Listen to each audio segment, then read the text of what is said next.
Bismillahirrahmanirrahim. Assalamualaikum warahmatullahi wabarakatuh. Alhamdulillahirrabbilalamin. Bersyukur kita berjumpa kembali di channel yang insyaallah barokah ini. Salawat serta salam semoga terlimpah curahkan kepada junjungan kita Nabi besar Muhammad SAW. Allahumma sholli wa sallim wa barik alaihi.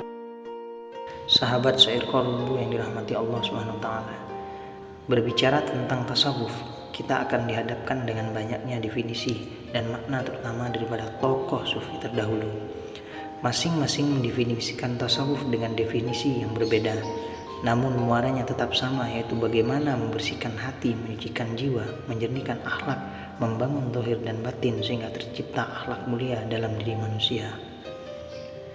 Namun sayangnya, tidak jarang tasawuf juga dianggap bid'ah dan sesat oleh sebagian kelompok, ya sebut sajalah Salafi, Wahabi dan kawan-kawannya lah. Alasan mereka tidak lain bahwa tasawuf itu tidak ada contohnya dari Nabi, sahabat, salafus soleh maupun imam mazhab. Padahal 4 imam mazhab besar semua adalah ulama-ulama yang mencintai tasawuf, memahami apa itu ilmu tasawuf, apa itu sufi, dan seperti apakah ajaran tarekat yang sebenarnya yang saat ini dianggap sesat oleh orang-orang yang tak mau berusaha untuk belajar dan memahami sedikit pun tentang tasawuf. Berikut pernyataan para imam mazhab. Yang pertama, Imam Abu Hanifah. Abu Hanifah adalah imam besar mazhab Hanafi yang ternyata juga seorang mursyid tarekat sufi. Riwayatkan oleh seorang faqih Hanafi Al-Hashkafi menegaskan bahwa Abu Ali Ad-Daqwat berkata, "Aku mengambil tarekat sufi ini dari Abul Qasim An-Nash'abazi, dan Abul Qasim mengambil dari Ash-Shibli, dan Ash-Shibli mengambil dari Syari As-Saqati, beliau mengambil dari Ma'ruf Al-Qarqi, dan beliau mengambil dari Daud At-Ta'i, dan Daud mengambil dari Abu Hanifah." Sebagian fuqaha ulum, Abu Hanifah ternyata tetap memadukan antara syariat dan hakikat. Itu sebabnya Abu Hanifah terkenal zuhud, warok, dan ahli zikir yang begitu dalam, ahli kasyaf, dan sangat dekat dengan Allah berkat tasawuf yang diamalkannya.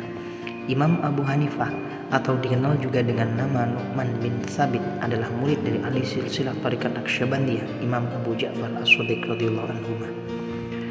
Abu Hanifah berkata, "Jika tidak karena 2 tahun Nu'man telah celaka, karena 2 tahun saya bersama Imam Ja'far As-Shadiq, maka saya mendapatkan ilmu spiritual yang membuat saya lebih mengetahui jalan yang benar."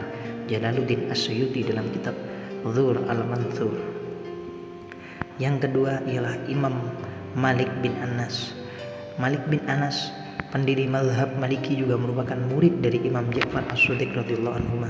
Perkataan Imam Malik tentang tasawuf yang sangat masyhur hingga saat ini yaitu, "Siapa yang bersyariat atau berfikih tanpa bertasawuf benar-benar menjadi fasik, dan siapa yang bertasawuf tanpa bersyariat berfikih benar-benar zindik. Siapa yang mengintegrasikan fikih dan tasawuf benar-benar menapaki hakikat kebenaran." Ali Al-Adawi dalam kitab Ulama Fikih halaman 195 yang meriwayatkan dari Imam Abul Hasan. Yang ketiga ialah Imam Syafi'i.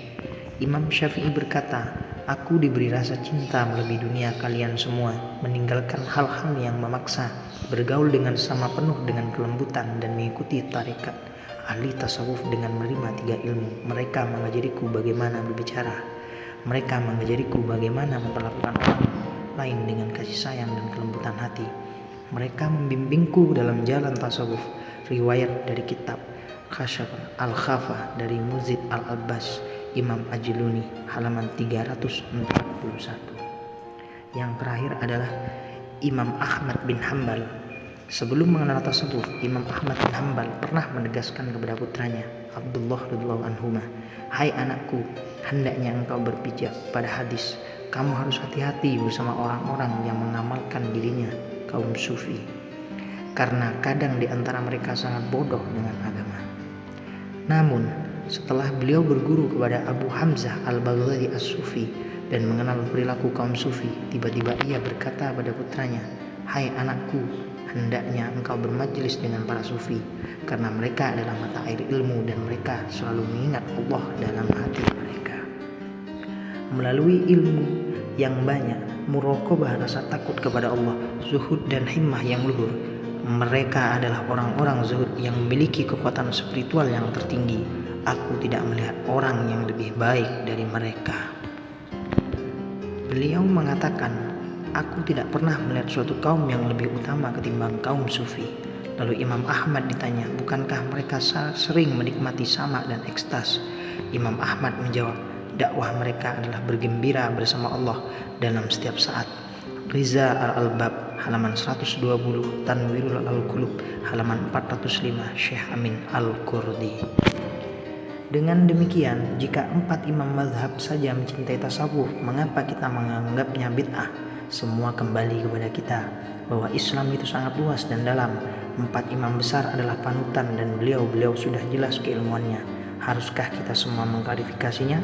Subhanallah, semoga Allah selalu membimbing hati kita agar senantiasa selalu dalam jalannya yang lurus. Sahabat syair kolbu yang dirahmati Allah Subhanahu wa Ta'ala, semoga video yang saya bagikan bermanfaat untuk Anda dan menjadikan tambahan ilmu buat kita semua. Akhirul kalam, summa assalamualaikum warahmatullahi wabarakatuh.